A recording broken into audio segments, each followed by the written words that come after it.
পয়সা খরচা করে আমরা কতই না কিছু করি। যদি এই জিনিসটা একবার তোমরা করো বাড়িতে, তাহলে দেখবে অনেকটাই সেফ হচ্ছে।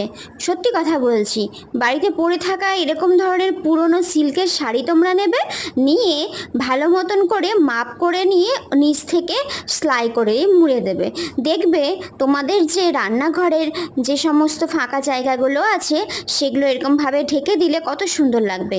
আমার ওপরটা আর নিচেরটা সম্পূর্ণ বাবাই করে দিয়েছিল। বাবা দেশের ঘর থেকে মায়ের একটা পুরনো সিল্কের শাড়ি নিয়ে এসে মাপ করে সুতো দিয়ে ভালো করে বসে পড়েছিল সেলাই করতে। আর এই যে তারপর থেকে রয়েছে আমার এই সুন্দর জিনিসটি। রান্নাঘরে কত টাকা সেভ হয় বলো তো, যদি পুরাতন জিনিসগুলো আমরা ব্যবহার করতে পারি আর ওই কভার বানানোর চিন্তা মাথা থেকে সরিয়ে ফেলতে পারি, তাহলে তো বেশ দারুণই হয়, দেখতেও সুন্দর আর ভালোও লাগে, পয়সাটাও কম খরচা হয়। কি আইডিয়াটা কেমন বলো তো?